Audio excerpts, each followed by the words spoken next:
Hello friends, आपल्या सर्वांची आवडती मालिका वचन दिले तू मला या मालिकेच्या आजच्या सोमवार 13 एप्रिलच्या एपिसोडमध्ये एकानंतर एक जबरदस्त ट्विस्ट आले आहेत. फ्रेंड्स, आजचा एपिसोड खरंच खूप भारी होता.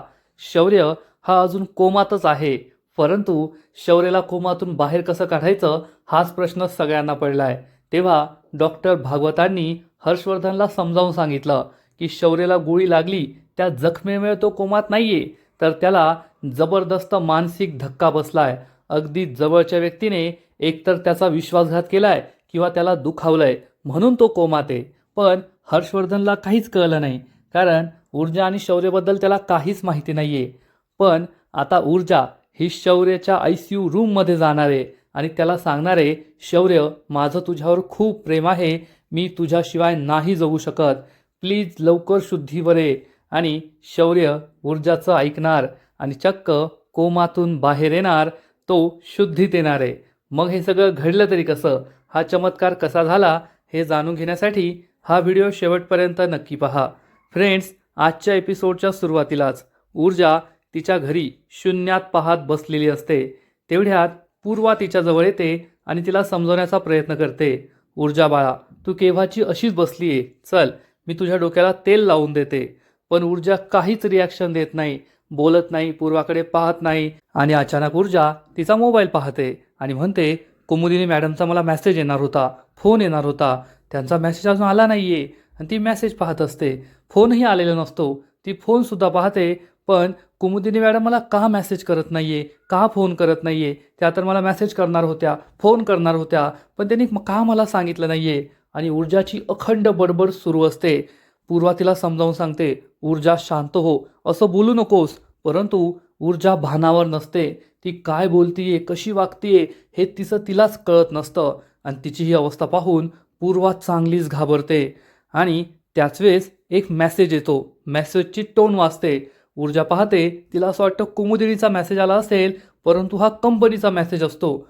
ऊर्जा खूप चिडते आणि म्हणते, हे काय, मला असं वाटलं कुमुदिनी मॅडमचा मेसेज असेल आणि हा तर कंपनीचा मेसेज आहे, हे लोक मेसेज का करतात, असं म्हणून ऊर्जा खूप चिडते आणि पुन्हा एकदा अचानक काही बोलू लागते, काहीही बरळू लागते.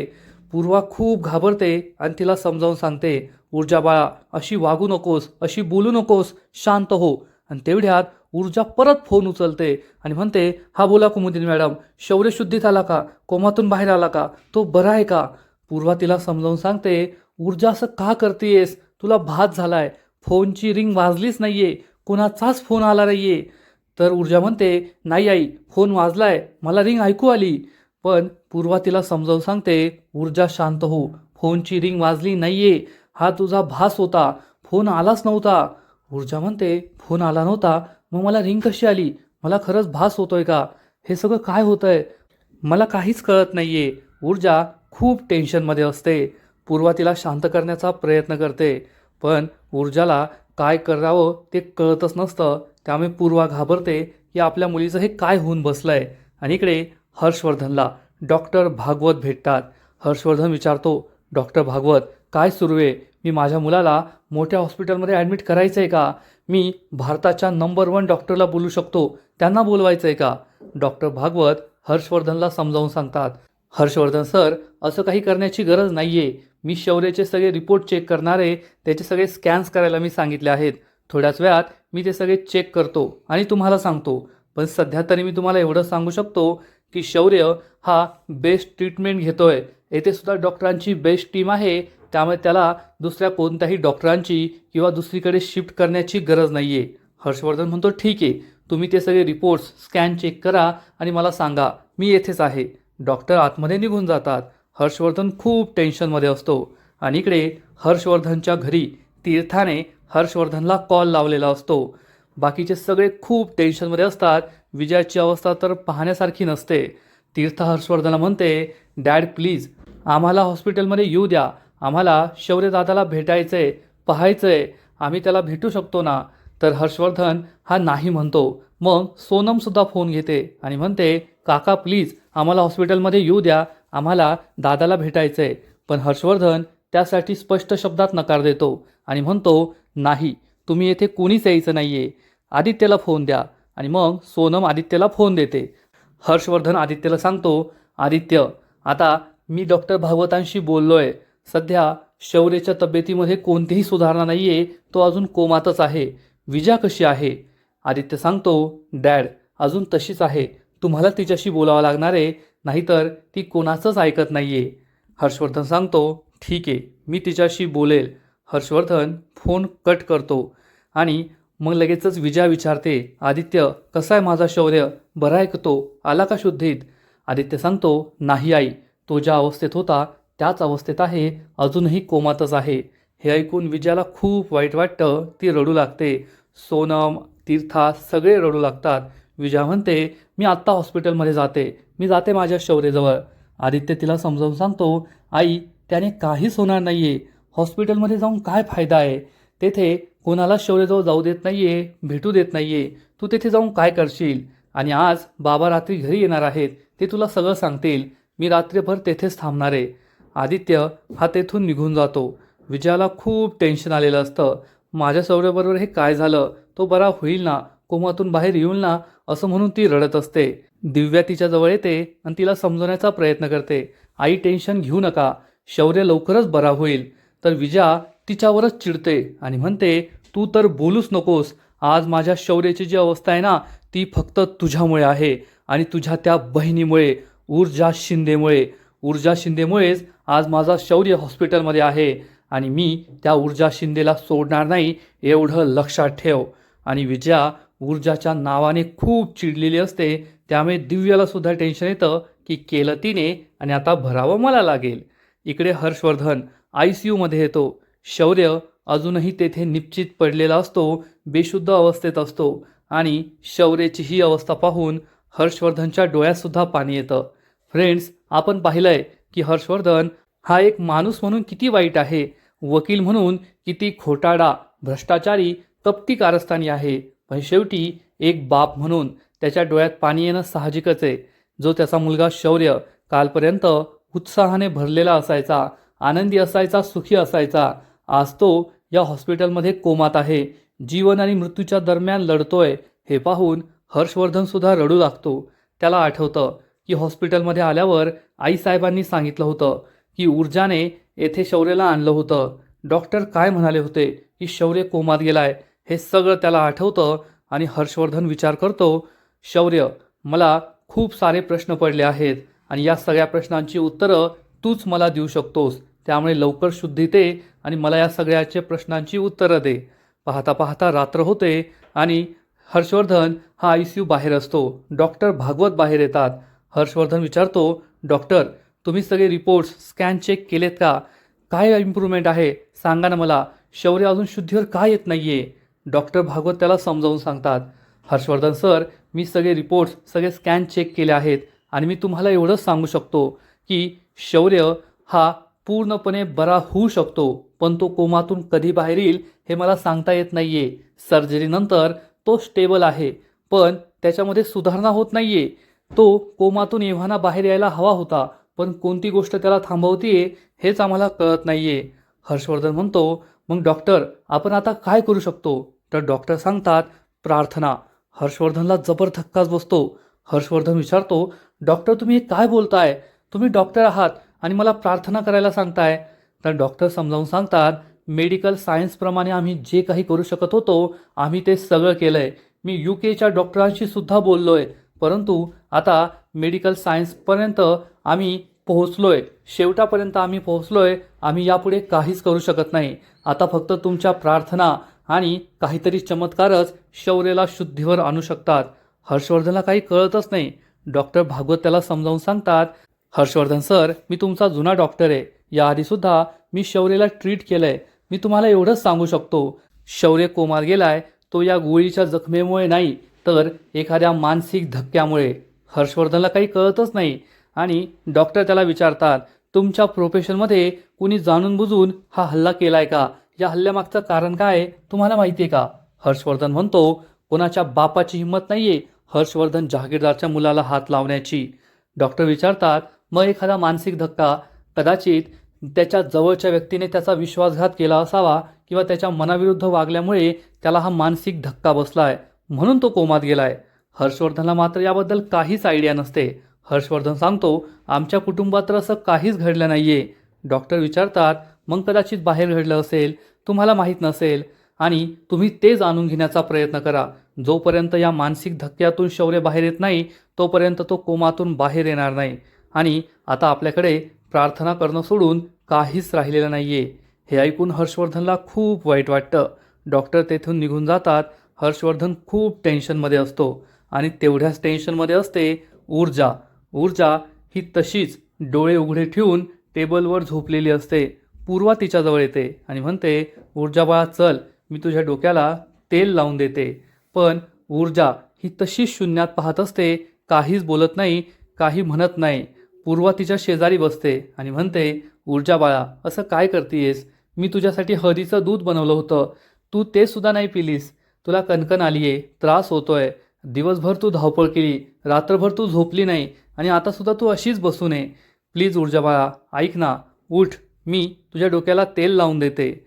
आणि ऊर्जा कशीबशी उठते. पूर्वा ही तेल गरम करून आणायला जाते. तेवढ्यात ऊर्जाचा फोन वाजतो आणि ऊर्जा ही धावत पळत जाऊन फोन घेते. परंतु या फोनवर काही मेसेज आलेला नसतो, रॉंग नंबर असतो. पूर्वा तिला खाली बसवते आणि तिच्या डोक्याला तेलाची मालिश करून देत असते. परंतु ऊर्जा ही फोनकडेच पाहत असते की मला आता मेसेज येईल, काही फोन येईल की कुमुदिनी मॅडम सांगतील शौर्य बरा झालाय. पूर्वा तिच्या हातातून फोन घेते आणि म्हणते, ऊर्जा बस झालं. असं फोनकडे कायम पाहून फोन येणार नाहीये, मेसेज येणार नाहीये. ऊर्जा तू शांत व्हायला हवं, तू स्वतःला धाडसी बनवायला हवं. तू माझी खूप गुणी मुलगी आहेस, धाडसी मुलगी आहे. मला माहिती आहे परिस्थिती बिकट आहे, पण तू इतकं हरून जाऊ नकोस. आणि त्याच वेळेस फोन वाजतो आणि ऊर्जा ही फोन पाहते तर कुमुदिनीचा मेसेज आलेला असतो, शौर्य अजूनही कोमात आहे. आणि हे पाहून ऊर्जाला जबर धक्काच बसतो आणि पूर्वा म्हणते, आता ही कंपनीचाच मेसेज आला असेल ना, दे बरं फोन ठेवून. ऊर्जा तुला सांगू का आज बचत गटाच्या मीटिंगमध्ये काय झालं? तर ऊर्जा म्हणते, आई कुमुदिनी मॅडमचा कॉल होता, शौर्य अजूनही कोमातच आहे. असं म्हणून ऊर्जा ढसाढसा रडू लागते. ऊर्जा पूर्वाजवळ येऊन बसते आणि विचारते, आई सांग ना, शौर्य बरा होईल ना, शौर्य शुद्धीत येईल ना, शौर्यला काही होणार तर नाही ना? आणि ऊर्जा ही पूर्वाच्या मांडीवर डोकं ठेवून ढसाढसा रडू लागते. पूर्वाला सुद्धा कळत नाही की ऊर्जाला कसं सावरावं, तिला कसं समजावून सांगावं की सगळं काही ठीक होईल. आता तिच्याही हातात काही नसतं आणि ऊर्जासुद्धा खूप दुःखी होऊन रडू लागते. पाहता पाहता दुसरा दिवस उजाडतो. शौर्याच्या घरी सगळेजण नाश्ता करत असतात, पण खूप टेन्शनमध्ये असतात. विजया हर्षवर्धनला विचारते, शौर्याचं कसं होईल? शौर्य कोमातून बाहेर येईल ना? डॉक्टर काय बोलले? हर्षवर्धन सांगतो, मी डॉक्टर भागवतांशी सविस्तर बोललोय. डॉक्टर हेच सांगताय की ऑपरेशननंतर, सर्जरीनंतर तो स्टेबल आहे, परंतु त्याच्यात कोणतीच सुधारणा होत नाहीये. तो कोमात का आहे हे सुद्धा कळत नाहीये. त्याला एखादा मानसिक धक्का बसला असेल असं डॉक्टर सांगताय. आणि त्यांनी हीच उत्तर दिली आहेत की तुम्ही आता फक्त प्रार्थना करू शकतात. तर विजया म्हणते, ही कोणती उत्तरं आहेत की तुम्ही फक्त प्रार्थना करू शकतात?